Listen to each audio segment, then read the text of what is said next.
Left कोलेक्टमी या left हेमिकोलेक्टमी के बाद रिकवरी कैसा होता है, आइए जानते हैं। हेलो फ्रेंड्स, मेरा नाम डॉक्टर प्रवीण कुमार है। मैं कैंसर सर्जन हूँ। डाइजेस्टिव सिस्टम कैंसर्स और गायनेकोलॉजिकल कैंसर्स मेरा स्पेशलिटी है। दोस्तों, कोलन कैंसर के सर्जरी के ऊपर हमने पहले भी डिस्कस किया है। राइट कोलेक्टमी क्या होता है, राइट हेमिकोलेक्टमी क्या होता है, इसके रिकवरी के बारे में हमने ऑलरेडी काफ़ी सारा चर्चा किया है। मैं ये सब वीडियोस के लिंक यहाँ पे दे रहा हूँ। ये डेफिनेटली आपको राइट कोलेक्टमी के बारे में जानना है तो ये वीडियोस को डेफिनेटली आप देखिएगा। आज हम डिस्कस कर रहे हैं इस वीडियो में लेफ्ट हेमिकोलेक्टमी के बाद कैसे रिकवरी होता है। अगर आपको लेफ्ट कोलेक्टमी कैसे होता है इसके बारे में जानना है तो डेफिनेटली मैं अभी जो दे रहा हूँ ये वीडियो का लिंक को देखिए। इसमें टेक्निकल डिटेल्स ऑलरेडी हमने शेयर किया हुआ है। दोस्तों, रिकवरी इन लेफ्ट हेमिकोलेक्टमी को हम अलग अलग सेक्शंस में डिस्कस कर सकते हैं। एक तो है कि हॉस्पिटल में कितने दिन तक रुकना पड़ेगा सर्जरी के बाद। दूसरा चीज़ है कि जो इंटेस्टाइन्स है कब काम करना चालू करते हैं। तीसरा चीज़ है कि फंक्शनल रिकवरी, मतलब पेशेंट का चलना फिरना उठना बैठना रोज़मर्रा का काम कब वो शुरू कर सकता है। और चौथा है कि ओवरऑल पेशेंट नॉर्मल कब महसूस करता है।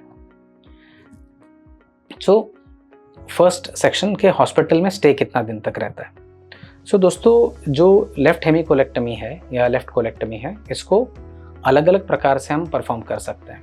एक तो है कि ट्रेडिशनल ओपन सर्जरी, दूसरा है लेप्रोस्कोपिक सर्जरी और तीसरा है रोबोटिक सर्जरी। ये फैसिलिटीज़ के ऊपर निर्भर करता है कि कौन से टाइप का सर्जरी पॉसिबल है। ऑन एन एवरेज हमारे सेटअप में हमने देखा है दोस्तों, एक लेफ्ट हेमिकोलेक्टमी के बाद यूजुअली पेशेंट को 5 to 6 डेज लगता है हॉस्पिटल में फुली रिकवर होने के लिए। अगर हमने लेप्रोस्कोपिक या रोबोटिक सर्जरी इस्तेमाल किया है तो हो सकता है कि 1 या 2 दिन इनके रिकवरी में कम लगे, क्योंकि ये सर्जरी लेप्रोस्कोपिक और रोबोटिक सर्जरीज़ में छोटे चीरा लगते हैं, ब्लड लॉस कम होता है, पेन कम होता है और बाउल का रिकवरी, इंटेस्टाइन का रिकवरी थोड़ा फास्ट होता है। बट ऑन एन एवरेज आप मान के चल सकते हो कि अराउंड 5 to 6 डेज लगते हैं ये हॉस्पिटल स्टे के लिए।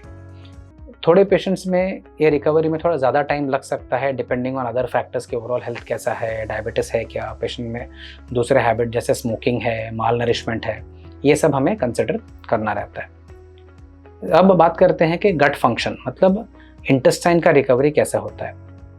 यूजुअली दोस्तों, लेफ्ट कोलेक्टमी के बाद पेशेंट को बाउल मूवमेंट, मतलब ऐसे मल विसर्जन या मोशंस पास करने के लिए 3 to 4 डेज जाते हैं। तो इसीलिए शुरुआती में जब ऑपरेशन के फर्स्ट या सेकेंड दिन पे हम यूजुअली पेशेंट्स को लिक्विड पे रखते हैं। अगर वो लिक्विड अच्छे से टॉलरेट कर रहे हैं तो तीसरे दिन पे बढ़ा के हम इनको सॉफ्ट डाइट पे लेके आ सकते हैं और देखते हैं कि रिकवरी कैसे हो रहा है। इसके हिसाब से कौन से टाइप का डाइट देना चाहिए हम ये डिसाइड करते हैं। ऑन एन एवरेज तीसरे या चौथे दिन तक पेशेंट सॉफ्ट डाइट पे पहुंच जाता है और उसी दौरान लगभग इनका बाउल मूवमेंट भी शुरू हो जाता है। तीसरा पॉइंट है दोस्तों कि फंक्शनल रिकवरी कैसे होता है। तो इसमें मैं बोलना चाहूँगा कि यूजुअली डे 1 से ही हम सर्जरी के फर्स्ट डे से ही हम पेशेंट को मोबिलाइज करना चालू करते हैं।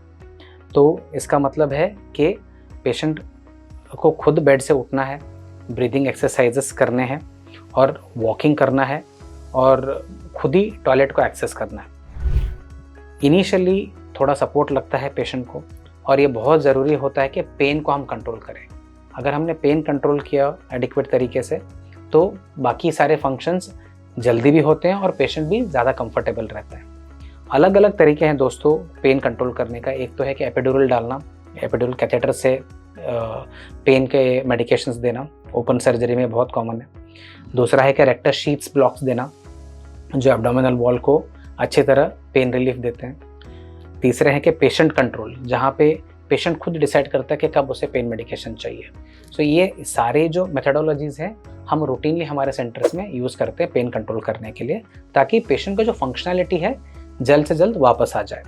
हमारे यही टारगेट रहता है दोस्तों। ये जो 4 to 6 डेज जो पेशेंट हमारे साथ रह रहा है, इसमें ग्रेजुअली पेशेंट यहाँ तक पहुँच जाए कि पेन कंट्रोल रहे, पेशेंट खुद बेड से बाहर उठें, ब्रीदिंग एक्सरसाइज करे, खुद ही वॉकिंग वगैरह करे और जो रूटीन है ब्रश करना, मुंह धोना, उठना बैठना, टॉयलेट जाना, ये सब वो इंडिपेंडेंटली करे, ताकि डिस्चार्ज के टाइम तक पेशेंट को एक कॉन्फिडेंस आ जाए कि ये जो रूटीन जो फंक्शंस है ये मैं कर सकता हूँ।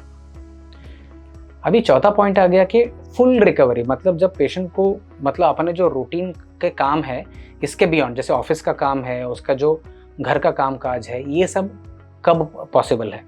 सो दोस्तों ये एक वेरिएबल पीरियड होता है।